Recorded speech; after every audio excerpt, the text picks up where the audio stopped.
Muy buen día, bienvenidos a ISEO, Instituto Superior de Estudios de Occidente.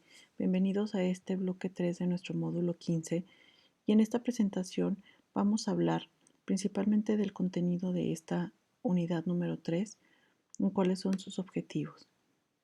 Y bueno, vamos a comenzar. Sí, y bueno, esta unidad se llama Características para el diseño de un instrumento de medición de nuestro doctorado en salud mental y forma parte de nuestro módulo 15 llamado Métodos y técnicas para la recolección de datos.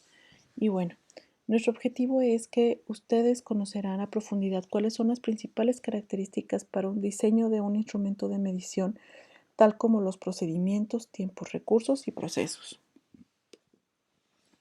Y bueno, en nuestro primer tema, 3.1, construcción de pruebas psicológicas, pues vamos a ver cuáles son los principales temas a tomar en cuenta, precisamente porque es un tema complejo como tal, ¿no? La elaboración de las pruebas. Y esto implica pues la aplicación de principios establecidos y la obtención de una buena prueba pues no es una cuestión fortuita, sino la respuesta a diversos interrogantes como los que vamos a nombrar a continuación, que serían ¿qué es lo que la prueba medirá según su diseño? ¿Cuál es el objetivo de la prueba? ¿Existe necesidad de esta prueba? ¿Quién usará esta prueba? ¿Qué contenido abarcará esta prueba? ¿Cómo se aplicará la prueba? ¿Cuál es el formato ideal de la prueba? ¿Debería elaborarse más de una forma de la prueba? ¿Qué capacitación especial se requerirá de los administradores de la prueba para aplicarla o interpretarla? ¿Qué clases de respuestas se requerirán de quienes respondan la prueba? ¿Y cómo se interpretarán los resultados de las pruebas? ¿Sí? Y bueno, en nuestro tema 3.2, pues vamos a ver que hay reglas para elaborar los ítems, ¿sí? Que tiene que ver precisamente con los enunciados y con el complemento, ¿sí? Dentro de los enunciados, pues vamos a encontrar lo que es el contexto, las instrucciones. En el contexto están los gráficos y el texto como tal.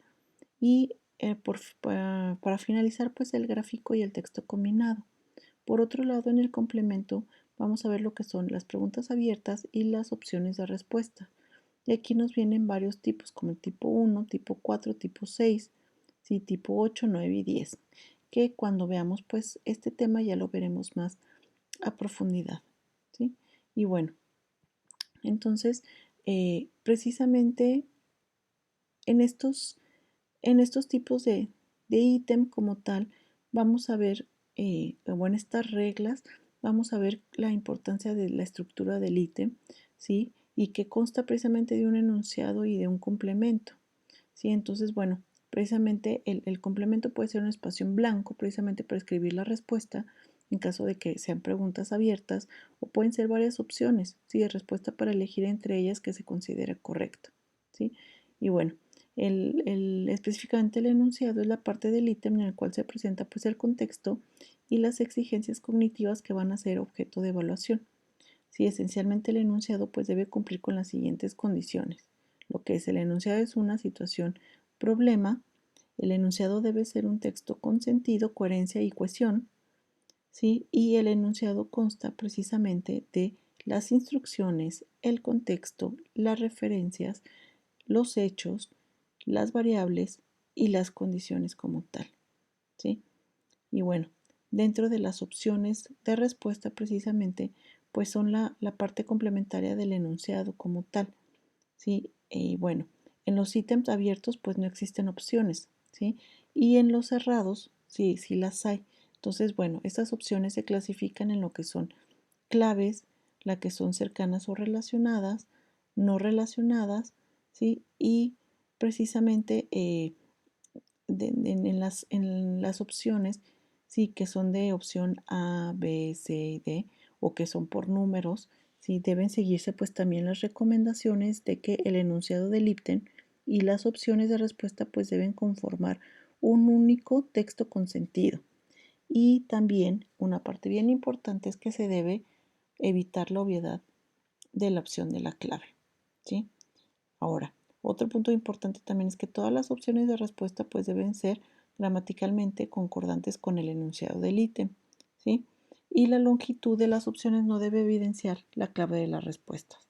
También se debe asegurar que el ítem tenga una opción de respuesta válida y que no se deben utilizar las alternativas, todas las anteriores o ninguna de las anteriores, ¿sí? Entonces, bueno, también nos habla dentro de los tipos de ítems, lo que es el tipo 1, el tipo 4, el 6, el 8, tomando en cuenta que el tipo 1 es selección múltiple con una única respuesta. El 4 es selección múltiple con múltiple respuesta. El 6 es información suficiente. El 8 es análisis de relación. El 9 es selección múltiple con múltiple respuesta válida, todas válidas pero con diferente valor de puntaje. Y está el tipo 10, que es una selección múltiple con múltiples respuestas válidas, dos o más son válidas, pero hay una que relaciona de manera más estructurada los conceptos implicados como tal, ¿sí? Entonces, precisamente esos son los aspectos como principales para tomar en cuenta como las reglas para elaborar un ítem.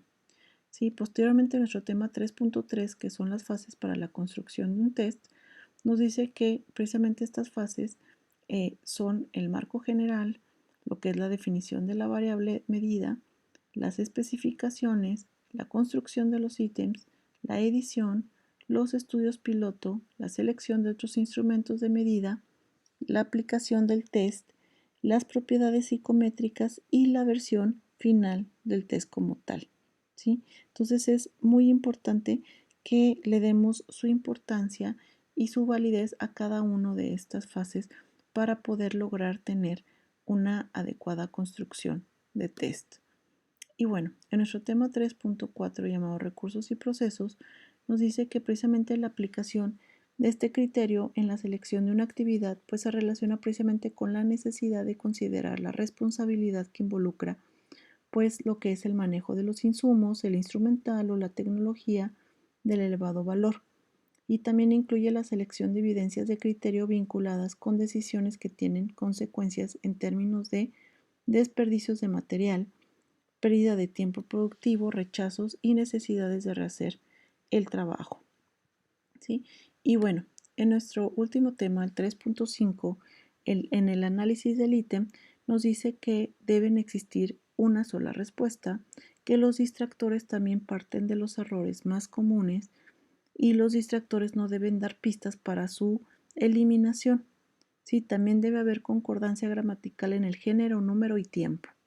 Deben ser congruentes con el campo semántico de la base y no debe repetirse ninguna respuesta ni aun con sinónimos.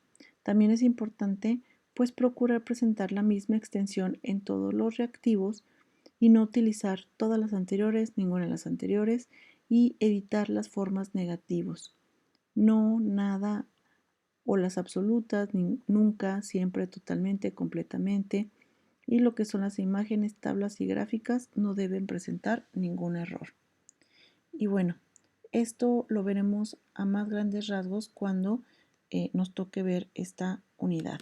Sí, por el momento sería todo. Les agradezco mucho su disposición, su tiempo y quedo totalmente a sus órdenes. Les deseo que tengan un excelente día. Saludos.